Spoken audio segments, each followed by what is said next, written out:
las 2:01 de la tarde y es natural que ya empiecen a surgir algunas críticas contra determinados ministros, porque claro, son personas que al hacerse pública la gente empieza a revisarle sus currículums. Pero ojo, este sí que nos ha llamado muchísimo la atención porque viene nada menos que de un ex compañero de partido. Se trata del señor Jorge del Castillo, que se refiere así al ministro Balqui. Dice: señor presidente Merino de Lama y Antero Flores Arauz, no tomen juramento al sujeto Augusto Balqui Malpica, conocido difamador, quien fuera ineficiente ministro en el primer gobierno aprista. Sería un craso error que nos ofenda a los apristas y a la memoria de Alan García.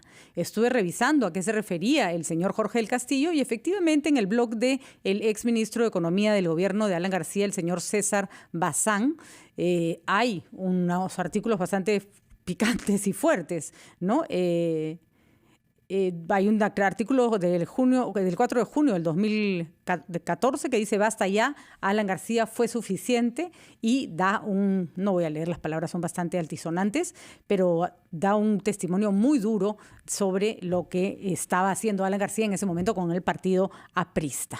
Obviamente esto previo a su fallecimiento, ¿no? Así que lo que ya podemos decir y podemos vislumbrar es que la juramentación del señor Balqui Malpica no le ha hecho ninguna gracia, ha sido una ofensa para el partido aprista, según las declaraciones del señor Jorge del Castillo en su Twitter.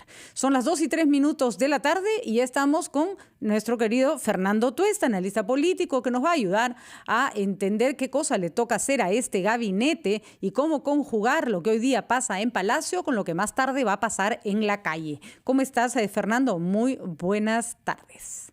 ¿Qué tal, Patricia? Buenas tardes. Bueno, para comenzar, tu primera impresión de este gabinete, con personajes, algunos conocidos, otros nuevos. ¿Consideras que se cumple con la promesa de que fuera un gabinete de ancha base? No, yo creo que este es un gabinete de estrecha base, ¿no? Es un gabinete más bien de un tronco, digamos, conservador, lo cual en general no es que esté bien o mal. Así es. No, porque hay figuras muy importantes, para empezar con el primer ministro, es decir, con carreras políticas, Juan Cheput, algunos que han estado ya en carteras anteriormente, como Mara Seminario, pero en general, claro, tú acabas de leer, digamos, un disgusto de parte del partido aprista. Han aparecido en redes también, hasta hace poco, declaraciones del ya ministro de Educación denominando que el lado de las marchas está organizado por el Movadef. Son pronunciamientos fuertes, pero bueno, ya están nombrados, hay gente muy competente en términos profesionales, en varias carteras, y entonces, bueno, este es un gabinete, yo diría, más de Antero Flores Arauz que de Manuel Merino. Claramente. Y creo que esa es una primera idea. Es como si Manuel Merino, y muchas veces hay hasta ciertas confusiones, apareciera más como jefe de Estado, y parece que el jefe de gobierno va a ser Antero Flores Arauz. No solamente por su experiencia, sino capacidad de convocatoria, y además es un político ducho, ¿no? Ha estado además en el Parlamento, ha estado en el Ejecutivo, pero vamos a verlo, porque también hay que tener lo siguiente: Antero Flores Arauz, su último cargo público fue en el 2009. ¿Ministro de Defensa? Ministro de Defensa, ¿y sabes qué es lo que ha pasado en esos 10 últimos años? No solamente han cambiado mucho en nuestro país, que ha pasado por, ya no voy a listar la cantidad de eventos tan intensos que hemos vivido, sino la propia forma en que la gente se expresa. Y Antero Flores Arauz, que antes mucha gente dice que dice lo que piensa, a veces dice algunas cosas que a estas alturas ya no son tan apreciadas. Vamos a decirlo claramente, Fernando, antes nos podíamos reír de cosas que decía Antero Flores Arauz que hoy día no dan ninguna risa, ¿no es cierto? Y no porque nos hayamos vuelto hipócritas, sino porque al haber cambiado los contextos, uno empieza a mirar ciertas expresiones como lo que realmente son, ¿no es cierto? Y en ese sentido hay un mayor control social. Así es. Pero creo que Antero Flores es lo suficientemente no solamente inteligente, sino lee la política, y creo que eso va a tener que tener como cuidado, ¿no? Que ahora, tú sabes, cualquier resbalón en una declaración se convierte en un hecho político. Si no, cuéntenselo a Alfredo Barnechea. Por poner un ejemplo, ¿no? Por poner un ejemplo, ¿no? Por supuesto. Entonces, bueno, esa es una primera idea, ¿no? Entonces, un gabinete de centro más bien conservador, con experiencia política, gente destacada profesional, ¿no? Y Merino como si no tuviera mucho que ver en esto. Pareciera que en algún momento Vitocho dijo que era mejor que Acción Popular no postulara en las próximas elecciones para no mezclar, ¿no es cierto?, su posición en este gobierno de transición. Sin embargo, pareciera que en lugar de hacer eso, lo que han hecho es hacer un gabinete muy ajeno a Acción Popular. ¿No? Claro, porque es, en principio, digamos, Acción Popular es un, digamos, partido de centro, ¿no?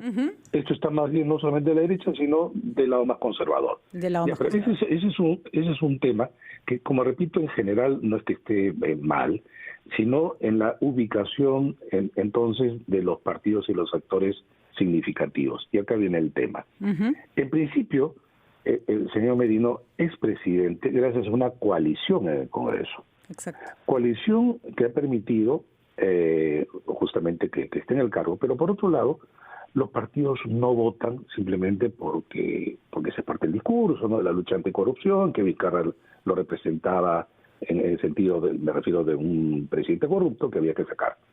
Eso es parte del discurso, porque acá se juegan intereses. Y entonces acá viene el tema.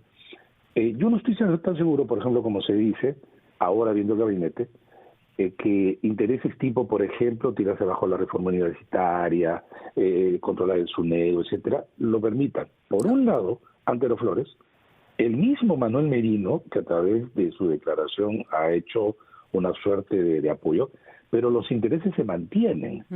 Y pueden sentir alguna de estas bancadas una frustración, una decepción. Y esta es una coalición que podría, ojo, estoy poniendo en condicional, colisionar, porque no es una coalición cualquiera, es una coalición que tuvo un punto de encuentro, que fue sacar a Vizcarra. Ahí viene el punto, ¿no? Ahí te quería hacer una pregunta, Fernando. Si este gabinete fuera el gabinete puesto por un presidente elegido popularmente de corte conservador, no pasa nada. Sin embargo, no pasa nada. Es la consecuencia de elegir a un presidente cuyo propuesta es conservadora, que, como bien señalas, no está ni bien ni mal, es simplemente una postura, ¿no es cierto?, del abanico que se le ofrece a la población. Pero yo me pregunto, Merino está ahí porque votaron por el FREPAP, Frente Amplio, UPP, ¿no? UPP, entonces, hasta ahora los hemos escuchado muy callados, pero yo supongo que ellos tienen, como tú bien señalas, aspiraciones que no se van a ver necesariamente acogidas por un ejecutivo como este. Te hablo solamente del tema de educación, ¿no? Porque, claro, se critica también el ultraconservadorismo del ministro D'Alessio, pero yo no estoy tan seguro si es que él va a estar en la misma línea, por ejemplo, de tirarse abajo a SUNEDO, que ya el caso, por lo menos claramente, de los Luna, tienen pues el ojo puesto en él, y ahí repite intereses, ¿no? Además, recordemos que D'Alessio viene de las canteras de Centrum, que ha sido considerado un ejemplo de calidad educativa. No me imagino a D'Alessio yendo en contra de eso, ¿no es cierto? Exactamente, ¿no? Y por ejemplo, ahí tú sabes estas medidas populistas aprobadas en el Congreso en relación a la ONP, las AFP, etcétera, es muy fuerte. Va a observarla el Ejecutivo, va a seguir dándole aliento. El ministro de Economía Arista estará en ese mismo alineamiento, no estoy tan seguro. Y entonces, acá no es pues negro y blanco, ¿no? Las cosas no son de que parte aguas. Es mucho más complicado. Y acá viene otro actor, que es la calle. Es decir, Ese te quería preguntar.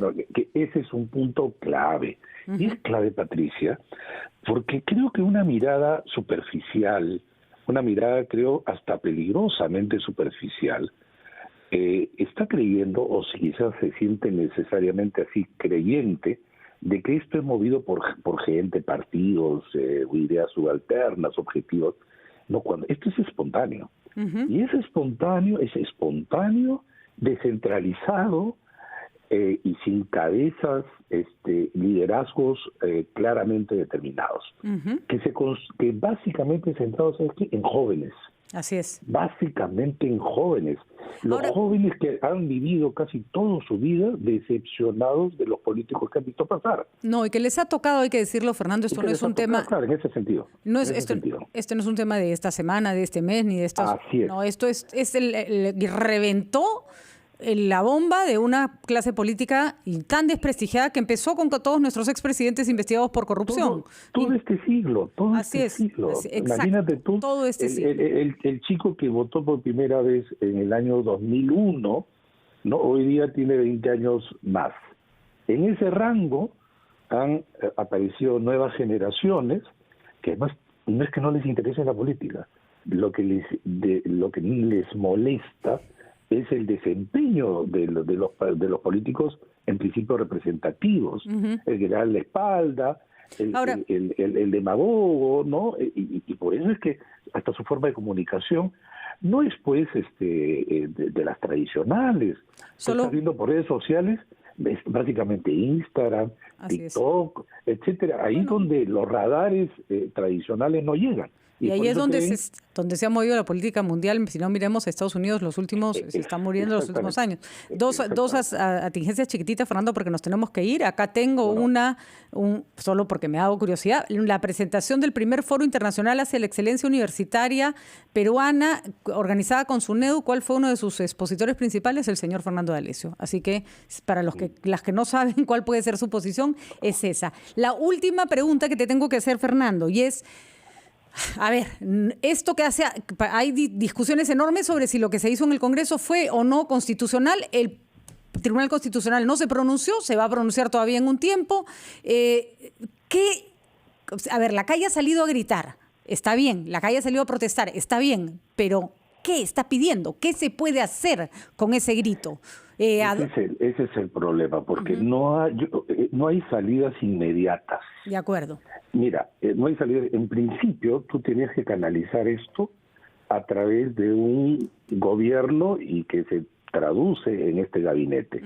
La gente va a sentir que a través de estas figuras y este gabinete, y por supuesto los próximos días su desempeño, de alguna manera canaliza esa insatisfacción, no total, porque evidentemente eso no se ha...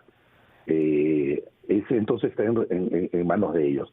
Dos, porque eso es de abajo, por ejemplo, en Merino. Personalmente, creo que yo no he estado de acuerdo en cómo se aplicó el 113 en general a Vizcarra. Creo que el señor Vizcarra va a tener que enfrentar a la justicia, en fin. Pero hay algo así como hechos consumados. El señor Merino es presidente.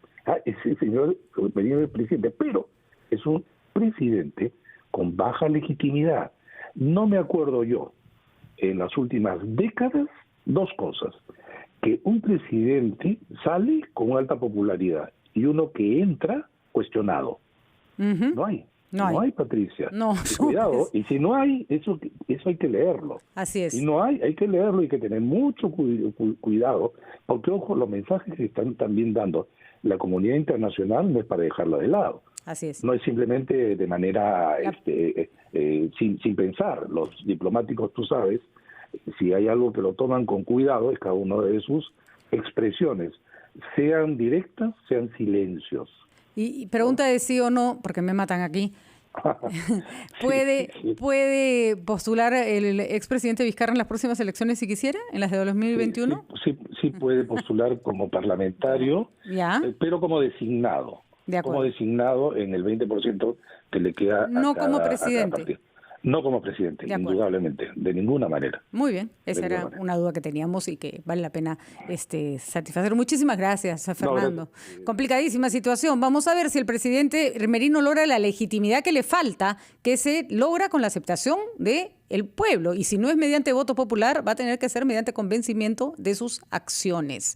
Recordemos, legalidad y legitimidad no son lo mismo. Hay un trabajo fuertísimo y enorme por hacer.